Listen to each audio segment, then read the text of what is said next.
बिस्मिल्लाहिर्रहमानिर्रहीम। मैं हूं ताहिर ढेंडसा और आप देख रहे हैं टीडी डिजिटल। आज हम आपको सिंपली मुल्की हालात के बारे में कुछ चीज़ें बताएंगे और कुछ इन्फॉर्मेशन बताएंगे और आगे क्या होने वाला है जो हमारा तज्ज़िया है उसके बारे में भी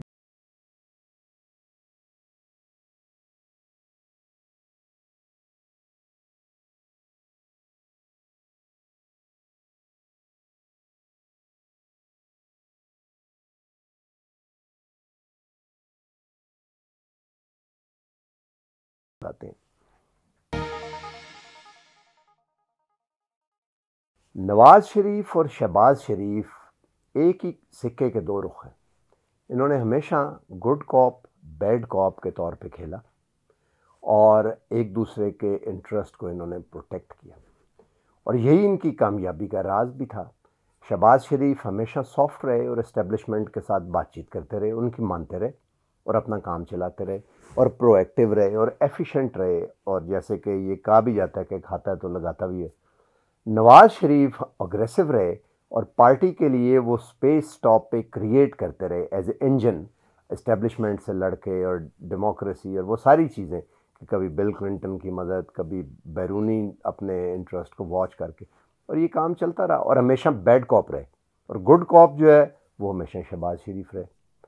लेकिन बदकिस्मती ये हुई है कि उनके बच्चों में ऐसा नहीं है। आप इमेजिन करें आज से 20-25-30 साल के बाद अगर ये सियासत चल रही है, कोई लंबा टाइम नहीं, नवाज शरीफ को 30 साल से ऊपर हो गए, शहबाज शरीफ को भी आगे चलता रहे और मरीम और हमज़ा यहाँ पर मौजूद हों, फिर क्या होगा। शहबाज शरीफ और नवाज शरीफ तो गुड कॉप और बैड कॉप हैं, लेकिन मरीम और हमज़ा एक दूसरे के राइवल हैं। यही वजह है कि जिस वक्त नवाज शरीफ जद्दा चले गए थे तो बाद में हमज़ा को यहाँ छोड़ के चले गए थे और हमज़ा को एक शख्स के हवाले करके गए जिसने उनके इंटरेस्ट का ख्याल रखा। उनका नाम था चौधरी शुजात हुसैन और परवेज़ इलाही, वो ध्यान रखते थे। और हमज़ा हैं जिनके कहने पर थानेदार और इंस्पेक्टर और ये सारी अपॉइंटमेंट होती रही हैं। हमज़ा को पता है कि फ़लाँ छोटा थानेदार एएसआई अच्छा है, उसे एसएचओ बनाया जा सकता है या नहीं, एंड वगैरह वगैरह। और इसके अलावा वो हैं जिनके साथ आगे सिलसिला जो है वो चलता है और आगे चलता रहेगा, बट मरीम का नहीं है। इसीलिए जब मोबलाइज करना था क्राउड को तो हमज़ा ने मोबलाइज नहीं किया, जेल में थे। एक तो ये मसला है। तो मरीम जो हैं इस वक्त अकेली हैं। दूसरा मसला ये है कि अब पता लगा है कि नवाज शरीफ ने पिछले साल अगस्त में बरतानिया में वीज़े के लिए अप्लाई कर दिया था।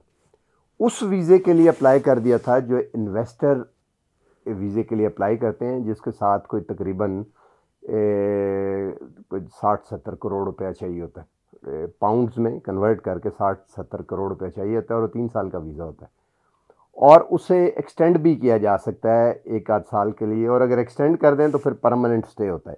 मतलब क्या हुआ कि नवाज शरीफ फैसला कर चुके थे कि he will be out of the country for rest of the या for another day, he will live there for another day, जैसे ज़्यादा चले गए थे 10-15 साल के लिए। अब ये दूसरा फैक्ट है। शहबाज शरीफ यहाँ पे खेलना चाह रहे हैं और उन्होंने खुद अपनी ज़मानत वापस ली और अंदर बैठ के वो सब कुछ ये कर रहे हैं।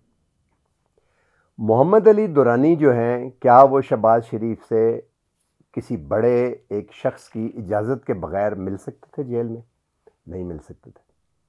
इसका मतलब है कि इस्टेब्लिशमेंट ने की मर्ज़ी से या इस्टेब्लिशमेंट ने आंख बंद की हुई है, they are looking other way, कि वो मिलते रहें और वो शहबाज शरीफ से और एक किस्म की बात कर रहे हैं, उस वैक्यूम को जिसे फिल, जो वैक्यूम है उसको फिल कर रहे हैं।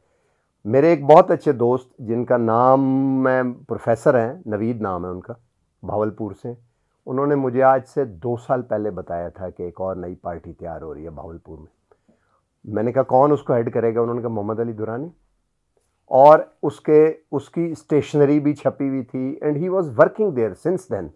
इस वक्त जो खला देखा तो उन्होंने भी मुनासिब समझा कि उसे लॉन्च कर दें और ताकि पॉलिटिकल वैक्यूम ना आए।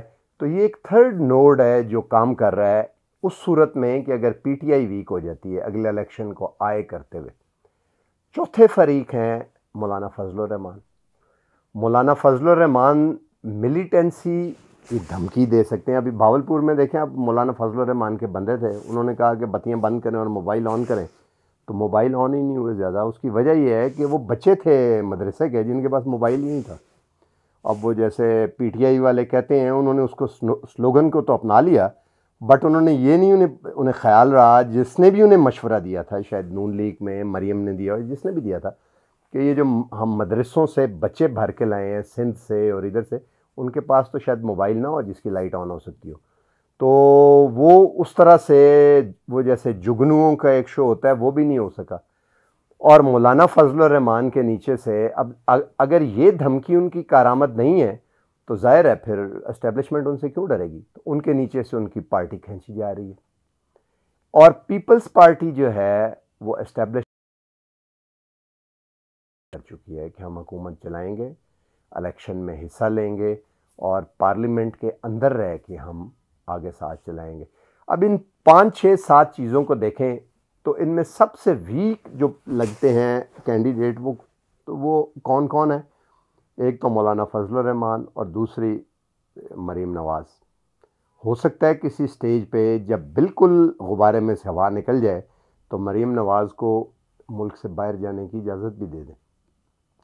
और दूसरी तरफ जो टफ टाइम है वो इमरान खान पे है। अब क्योंकि लगता है ऐसा है कि 3 साल गुजरने वाले हैं, तो मिड टर्म इलेक्शन के तो चांसेस लगते नहीं। लिहाजा नतीजा इसका ये होगा कि पीटीआई चलती रहेगी और मोहम्मद अली दुरानी एक वैक्यूम जो है उसको, डायलॉग को फिल करते रहेंगे और अल्टीमेटली वो उस काफ लीग के साथ जाके जल होंगे जो कि परवेज़ इलाही और मोहन्नस इलाही चला रहे हैं। और इलेक्शन के वक्त देखा जाएगा कि क्या वो पीटीआई के साथ मिल के लड़ेंगे या उनकी मुखालफत में लड़ेंगे, और नून लीग के जो सपोर्टर हैं वो उनके साथ जाएंगे। नतीजा क्या निकला कि मौलाना फजल रहमान शायद फिगर हेड तो रहे, और मरियम इनकी बॉडी पॉलिटिक्स में से तो शायद लगता है कि अब छुट्टी हो गई है, बट नून लीग तो रहेगी। और नून लीग को शायद किसी न किसी तरह से हमज़ा आगे फॉरवर्ड करें, मुकदमे भी रहें और फॉरवर्ड करें, बट वोटर इसका बेशुमार जो है वो ले जाएंगे काफ लीग वाले। कल एक वहाँ जलसा हुआ और एक चिलम भी हुआ।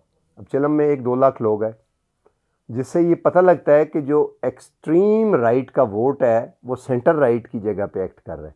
नून लीग का वोटर जो है वो एक्सट्रीम राइट की सेंटीमेंट्स के साथ जा रहा है। तो लिहाजा इमरान खान की हुकूमत को तो कोई ख़तरा नहीं है इस वक्त लगता, अब अगले 2-3 साल तक। लेकिन अगर उन्होंने डिलीवर ना किया तो अगले इलेक्शन में उनकी पार्टी का सत्यानाश हो सकता है। तो इसलिए अब जो लोग ये देखते हैं कि पाकिस्तान स्टेबल है कि नहीं, तो लगता है कि पाकिस्तान वुड बी स्टेबल।